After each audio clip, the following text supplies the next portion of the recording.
Hello, this is Muhammad. This video is a update on my recent visit to Egypt. Now, there's nothing official or formal about this video. I just want to share with you a few of my insights that I picked up while I was in country. First of all, let's start with the fact that Egypt is in the center of the Arab world. It is, the center of Arab cultural affairs for much of the Arab world today. And in the center of that is Cairo, easily one of the largest cities in the world. A very old city, established, I believe, sometime in the 11th century. In Egypt, they are having issues with the economy. They're trying to rebound from the losses which they have suffered during the Arab Spring in 2011. The economy took a nosedive after the Arab Spring, and contrary to popular belief, as far as I have been told, things are not better in Egypt as a result of the Arab Spring directly. So economically speaking, the country is trying to recover from the losses that they suffered economically because of the Arab Spring, because there was so much violence reported all over the Middle East in the West that tourism, the major economic engine of Egypt, fell into great decline. And it was so bad that in my time, when I was journeying there in 2016 for the first time, we and my fiance, we had hotels and in many cases archaeological sites almost entirely to ourselves. So things have improved since then. President Sisi is working day and night, I am told, to revitalize the economy, but people are on hard times in some cases, not in all cases. Everywhere I went, I met working people. There was no one that I saw begging in the streets. The people who were probably closest to begging were the ones I saw, sitting on the pavements selling small amounts of vegetables or napkins or things of this nature, trying to get by, trying to make $1, or in this case, a pound. But only once or twice did I actually see anyone who was actually begging with a capital B. Everyone else was working and trying to hold on to their dignity. Working class people are everywhere in Egypt.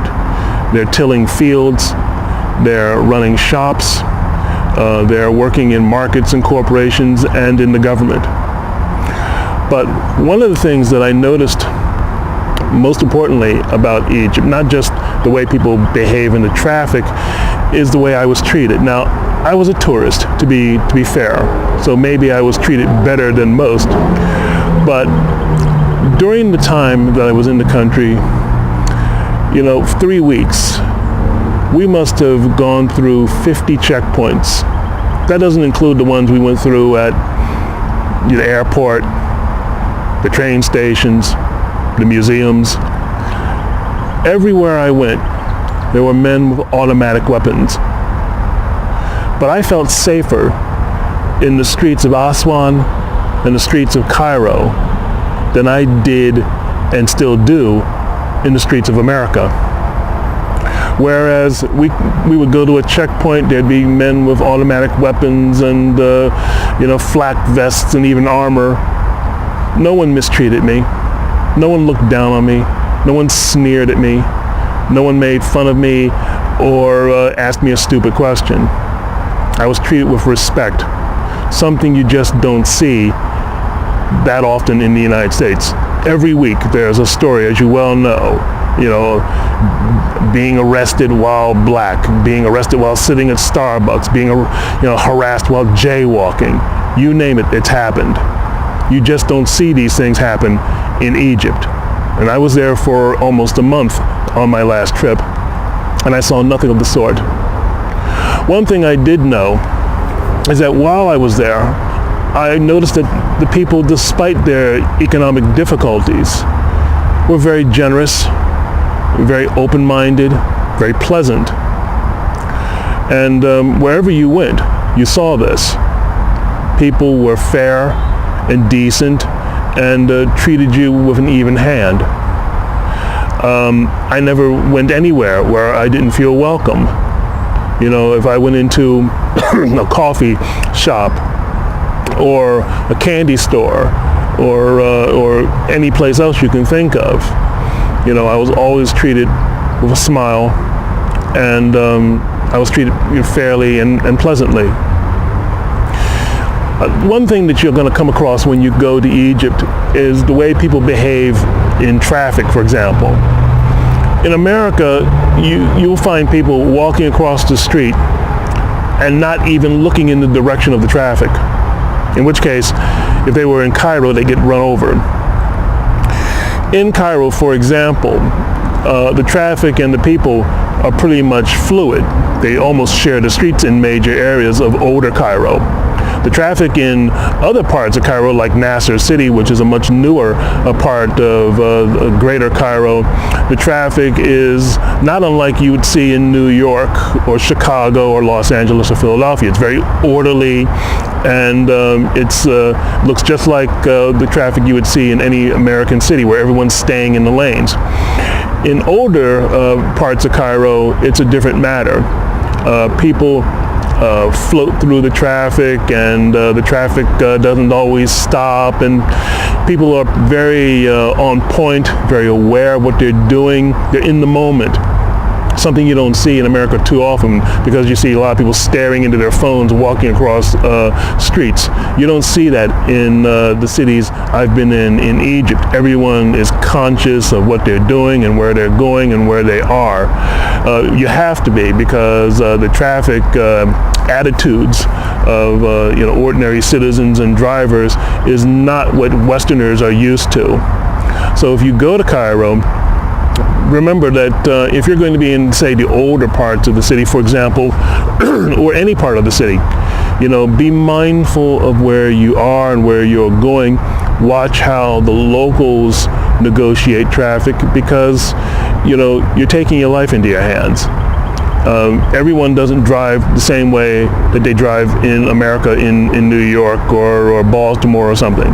So keep that in mind. Like I said, security is very important. And when you go to Egypt, be sure to be mindful and frankly respectful of the ordinances, the rules, and the laws there. There are more than a few videos of people climbing the pyramids, which, by the way, at the last check was in fact not only illegal but extremely dangerous, because these monuments are close to 5,000 years old, and the stones near the top are pretty fragile. But there are pictures of people illegally climbing the pyramids. I don't know if any of them have been punished for it. There are people who illegally use drones around the Giza Plateau. The Giza Plateau is a no-fly zone, and if you want to go parasailing or using a drone around the Giza Plateau to take those really great GoPro videos that you want to show everybody at home, you need to contact the proper authorities in Egypt beforehand and get a permit, if the permits are even available. But if they're not available, don't get caught, going to Egypt as a tourist and trying to abuse the law. I myself fell in, with the law while I was in Egypt. Nothing happened, nothing came of it. I wasn't arrested or fined or anything, but it was actually an innocent event where I was in a major government office building waiting for some paperwork to be processed. I got bored. I went to a large open window and saw some pretty palm trees waving in the breeze, and decided, hey, this will make a great picture for my travel video. So I took a video of these palm trees waving in the breeze. Before I could even get back to the office, the people I was with told me that security had been alerted and that they wanted me to take the pictures of the palm trees off of my camera, which I did out of respect for the laws of Egypt. If you're in Egypt, remember, not only is it the heart of the Arab world, but Egypt is at the center of the turmoil that is surrounding it on all sides. I'm not saying that it's the cause of the turmoil. I'm just saying that all around Egypt, in Libya, in Syria, there are conflicts in Palestine. You have the Palestinians and the Israelis. You have in Syria the Russians, the Syrians, the Americans, and God knows who else. In Libya, which is right next door to Egypt, you have the remnants of the conflicts of NATO and the United States going in and destroying Libya. Now the country is in a 5-way civil war. But Egypt, for all intents and purposes, is at peace. It is an island of tranquility in a sea of chaos. So when you're in the country, be sure to observe the legal ramifications. If you need, for example, to get a permit just to take pictures at the Giza Plateau, be sure and get it. If you're going up to the citadel of Saladin, which is a beautiful mosque standing on the seat of what used to be Saladin's ancient citadel, you're going to need a permit to take pictures or to do camera work. Don't try to sneak a camera in and then take pictures, without proper permission. It seems like a small thing, but people have been arrested for relatively small things, like accidentally taking, painkillers to their sick boyfriends. Be sure, if you're not sure about something, be sure to ask. Also, there's other things to consider. Technically, there's really not that much really to worry about. Being in Egypt is like being anywhere else. If you follow the rules, you'll have a good time. Be respectful. Don't disrespect people. Don't expect them to understand your American or other foreign ways. It's important that if you have any questions, if you have any doubts, ask questions. It's better than getting into a brawl or having a problem or having people misunderstand you. So when you're in Egypt, be respectful of, the traditions and the rules on the ground. Ask questions. And when you're touring, like on the Giza Plateau, for example, and someone comes up to you and asks you if you want to have a cart ride or a camel ride, be sure to negotiate the price before you get into the cart or before you get onto the camel. I've had this experience myself, and for the most part I came away satisfied with the experience. But I've heard more than a few stories of people getting on their one camel and at the end of the camel ride being charged for 2 camels. The camel they were on and the camel of the camel guide. So it's important that, if you are going to, go on these kinds of journeys, be sure to ask what the price is. Be sure to negotiate the price if necessary. You're probably going to have to negotiate the price and settle on the price, before you settle, on top of that camel or in the seat, behind the horse. When you go to the ancient sites, the best thing to do to get your money's worth is hire yourself one of the local guides. Just about everywhere I've been in Egypt, there are lots of local guides who live in the country, who speak pretty good English and excellent Arabic, of course, and many of them know the special places that they are tour guides at, frontwards and backwards. In my travel video, I spoke with a gentleman down at Abu Simbel. He was very knowledgeable. We had an on-camera discussion about the Temple of Hathor, and when you look at the travel video, you'll see that conversation. Also, be sure to expect that people are going to want to be paid, for their time. The people who work at these monuments and archaeological sites, they don't work for the Park Service. They work for themselves. They're not going to try to gouge you, although it has been known to happen. So be prepared to pay, and pay generously, for the kinds of information that it's best to come away with. Because there's no point in going to these ancient sites and just staring and looking at the monuments and not coming away with some knowledge about them. So, enjoy yourself when you're in Egypt, but also, if you can, try to learn something. Try to come away with some greater understanding of the ancient cultures and the attitudes and the beliefs of the local people. When you're at hotels, for example, it depends on what kind of hotel as to what kind of experience you're going to have. There are lots of Western style hotels, and there are lots of traditional small private hotels near places like Abu Simbel and other locations all over Egypt. It depends on which one you go to, what kind of experience you're going to have. In some cases, you're going to have the sort of traditional hotel experience that you might have if you were at a Marriott or something here in America. But many of the other places are going to give you a more down-home experience where you're going to be able to eat outside, and you're going to be waited on hand and foot by local people who work at the hotels and the lodges. You're going to find that the people in these places are not just friendly, but they're sincerely friendly. The attitudes that I have encountered while in Egypt were that the people were genuinely decent and nice and friendly.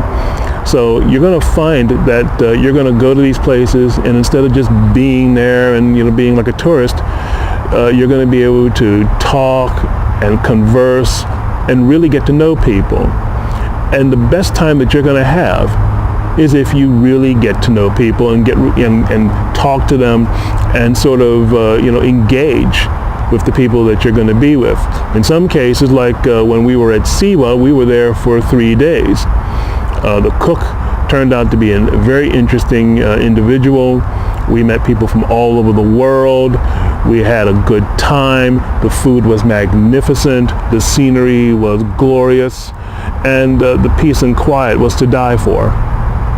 So wherever you go in Egypt, you're going to find that most of the time you're going to have a unique experience unlike anything else that you've had anywhere else in the world.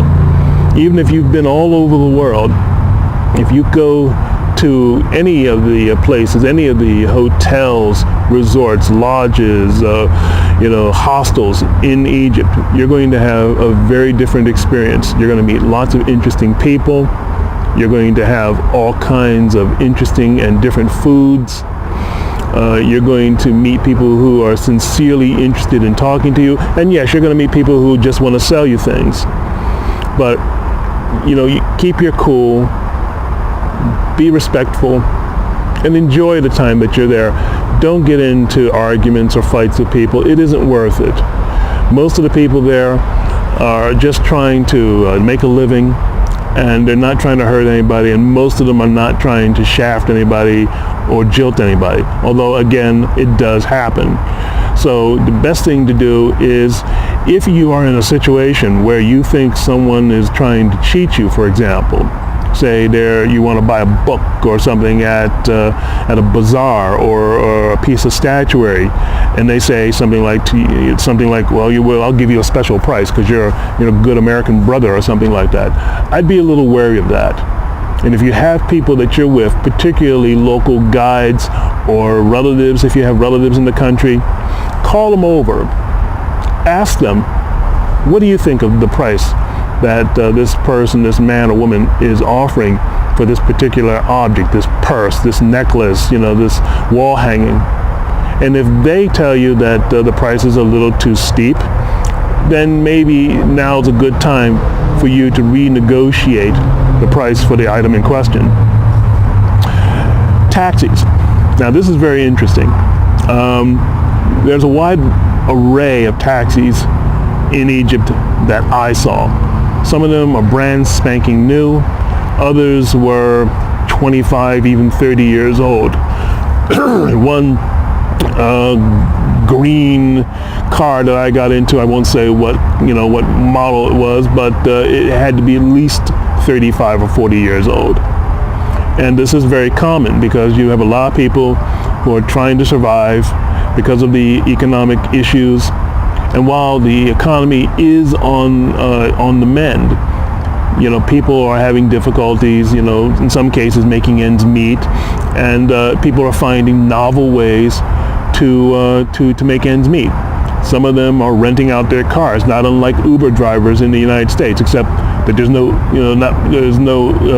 Ubering, not a lot of it anyway, that I've ever seen in Egypt. In fact, I don't recall actually seeing an Uber decal on any car in Egypt the whole time I was there. Now that doesn't mean they're not Ubering. It just means they may not be using the Uber decal.